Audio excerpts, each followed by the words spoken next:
आप सभी को नमस्कार। आज हम बात करेंगे डेली करंट अफेयर में 27 जुलाई की क्या क्या रहेगा। चलिए देखते हैं।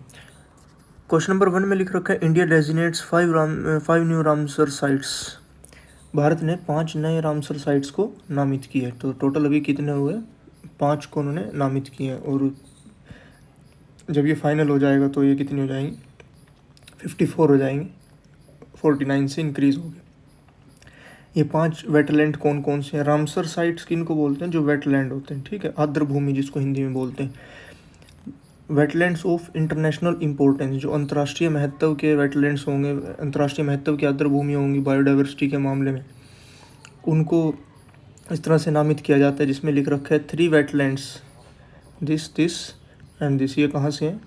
तमिलनाडु से। एक वेटलैंड मिजोरम से और एक कहाँ से है? मध्य प्रदेश से। तो आपको ध्यान रहे तमिलनाडु से 3 है, मिजोरम से 1 और मध्य प्रदेश से भी 1। उन तीनों के 5 के नाम याद रहें तो टोटल 54 रामसर साइट्स हो जाएंगी भारत के अंदर। ये बात आपको ध्यान रहे, इनको स्टैटिक के हिसाब से भी कि ये वाली बर्ड सेंचुरी, ये वाला वेटलैंड, ये कहाँ पर है, इस तरह से आपको ध्यान रहे।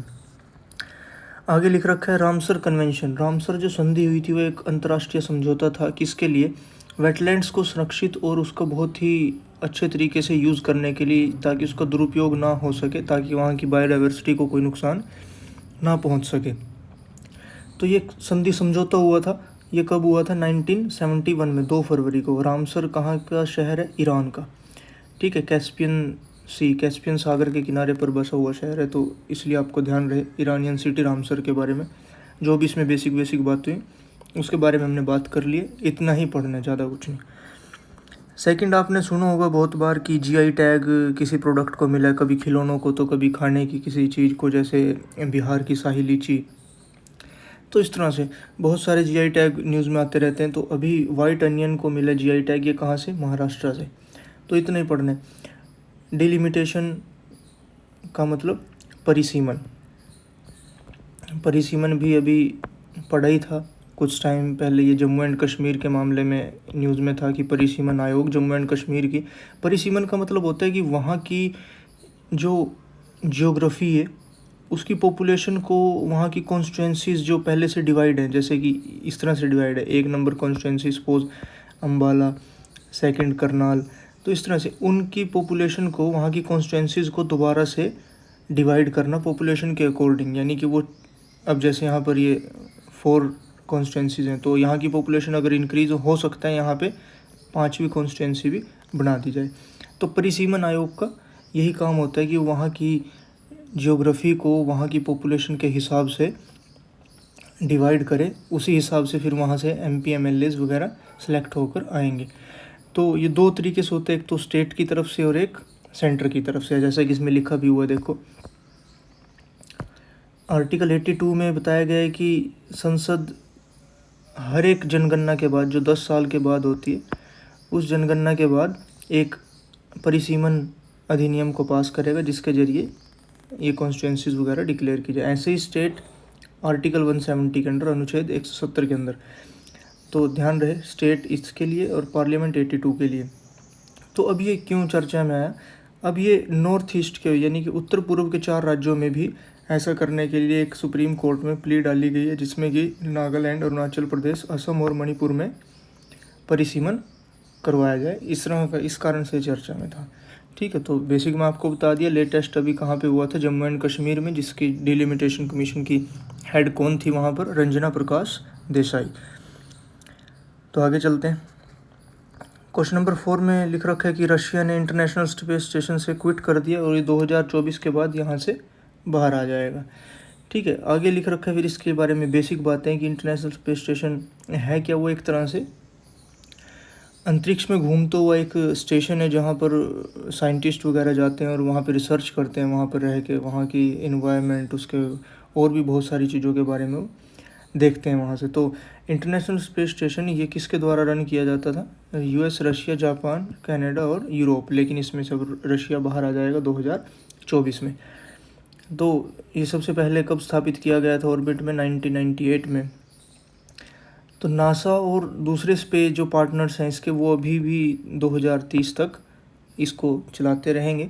सिर्फ रशिया से बाहर निकलेगा। तो इतना आपको ध्यान रहे, ठीक है। क्योंकि रशिया ने यूक्रेन के ऊपर हमला किया था, तो उसके कारण वेस्ट के साथ और यूरोपियन कंट्रीज़ के साथ उसके रिलेशंस उतने अच्छे नहीं हैं। यूरोप ने भी बहुत ज़्यादा उसके ऊपर बैन लगा दिए, तो ये थोड़ा बहुत आपको ध्यान रहे। नेक्स्ट क्वेश्चन नंबर 5 में आता है कि रशिया ने यूक्रेन के ऊपर हमला किया और यूक्रेन के प्रेसिडेंट ने उसको बहुत डटकर सामना किया, अभी भी कर ही रहे हैं वो। तो यूक्रेन के प्रेसिडेंट को ब्रिटेन की तरफ से Winston Churchill award, leadership award दिया गया। ये किसने प्रेजेंट किया? बोरिस जॉनसन, जो ब्रिटेन के प्रधानमंत्री। अब आपको हो गए कि ये तो चेंज हो गया, अब इन्होंने तो कुर्सी छोड़ दिया, लेकिन जब तक नहीं नए बनेंगे तब तक यही इस पोस्ट पे रहेंगे। और कुछ लोगों ने भारत के जो ऋषि सुनक है उसको प्राइम मिनिस्टर डिक्लेयर भी कर दिया, स्टेटस भी लगाने शुरू कर दिया। तो ऐसा नहीं है अभी, जब वो डिक्लेयर होंगे तो न्यूज़पेपर में भी आएगा और न्यूज़ में भी आएगा, ठीक है। तो पहले से ही पत्रकार ना बना करो। क्वेश्चन नंबर 6 में IMF वर्ल्ड इकोनॉमिक आउटलुक, यानी कि IMF इस रिपोर्ट को पब्लिश करता है। इकोनॉमिक ग्रोथ उसमें कितनी रही है, इन्होंने इसको थोड़ा कम कर दिया 7.4% पे। तो स्टैटिक के हिसाब से कि IMF इस रिपोर्ट को पब्लिश करता है, ग्रोथ रेट करंट के हिसाब से इतना। क्वेश्चन नंबर 7 में राजस्थान में all women run cooperative bank है। कोऑपरेटिव चलेगा जिसको सारी पूरी तरह से महिलाएं चलाएंगी। तो इसके लिए हेल्प के लिए किसके साथ साइन हुआ? MOU with Stree Nidhi credit cooperative federation of Telangana government के साथ। तो ध्यान रहे तेलंगाना के साथ, ठीक है। First ever all women run cooperative bank called Rajasthan महिला निधि, इसको ये कहा जाएगा। तेलंगाना के साथ एग्रीमेंट साइन हुआ और इसमें होगा क्या कि वुमेन एम्पावरमेंट को वो उनको और सपोर्ट प्रोवाइड करेगा ताकि इनको फाइनेंस प्रोवाइड किया जा सके। क्योंकि कोऑपरेटिव बैंक्स का ज़्यादातर मोटिव क्या होता है कि नो प्रॉफिट नो लॉस पे ज़्यादातर काम करते हैं। उसके बाद बात आती है इंटरनेशनल डे फॉर कंजर्वेशन। ये डे है, इसको आप पढ़ लेना। मैंग्रोव पता ही होंगे, जो पश्चिम बंगाल में सबसे ज़्यादा पाए जाते हैं। सी के किनारे पर लगे हुए पेड़, बहुत घनी घनी जड़ों वाली, जिससे कि कोस्टल इरोजन कम होता है और बाढ़ से भी वो कोस्टल एरियाज़ की रक्षा करते हैं। तो क्वेश्चन नंबर 8 में इतनी है। 9 में सिर्फ इतना ही पढ़ना है कि बैंक फ्रॉड में कितने प्रतिशत की कमी आई? 8% की।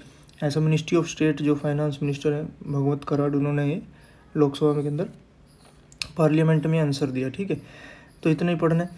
क्वेश्चन नंबर 10 में आया कि वर्ल्ड एथलेटिक चैम्पियनशिप को होस्ट कौन कर रहा है? उसमें लिख रखा है कि US उसको होस्ट कर रहा है और होस्ट US ने मेडल टैली में टॉप कर लिया।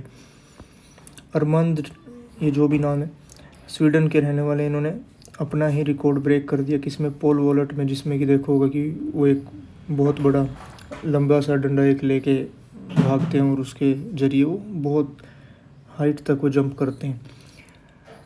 तो उसमें इसको गूगल पे लिख के देखोगे तो इसकी पिक आएगी, बने तो पिक से आपको ज़्यादा समझ में आएगा, ठीक है। आप सभी ने देखा होगा। क्वेश्चन नंबर 11 में वसीफ़ा नजरीन, ये कहाँ से हैं? पहले बांग्लादेशी हैं जिन्होंने K2 second highest peak in the world, K2 के ऊपर चढ़ाई कर ली। नकुल जैन, ये अपॉइंटमेंट है, पढ़ते रहना। केनरा बैंक ने एक मोबाइल ऐप लॉन्च किया, इसमें सभी सर्विसेज केनरा बैंक देगा, जैसे SBI के योनो के अंदर सारी सर्विसेज दी जाती हैं। तो इसमें भी 1 पॉइंट सोल्यूशन होगा ये सारा का सारा। जनरल मुकुंद नरवणे और फॉर्मर US डिफेंस सेक्रेटरी को भारत और USA के बीच रिश्तों को और ज़्यादा मजबूत करने के लिए ये उनको ऑनर सम्मानित किया जाएगा, ठीक है। एक बुक है आगे, सारा इसको पढ़ते रहना बुक को। तो लास्ट टाइम वीडियो के MCQs हैं 26/7/2022 ABCD। आज के MCQs ये आपको ध्यान रहे कि क्या क्या इसमें हमने पढ़ रखे हैं। इसमें से आज के 4 MCQs हमने डिस्कस कर रहे हैं, कुछ कल और कुछ आज की वीडियो में, ठीक है। तो आप इसको सारे को वीडियो पॉज करके अटैम्प्ट करके देखना और जो भी आपका आंसर हो उसको आप कमेंट सेक्शन में ज़रूर करना। वीडियो को लाइक शेयर ज़रूर करें, चैनल को सब्सक्राइब कर लें और जो भी कोई अदर इन्फॉर्मेशन होगी मैं आपको नेक्स्ट वीडियो में प्रोवाइड करूँगा। अभी के लिए इतना ही। और ये सारा कंटेंट आपको PDF में भी और वैसे भी टेलीग्राम पे मिलेगा। टेलीग्राम का लिंक मैं आपको डिस्क्रिप्शन में दूंगा, ठीक है। आज के लिए इतना ही, बहुत बहुत धन्यवाद।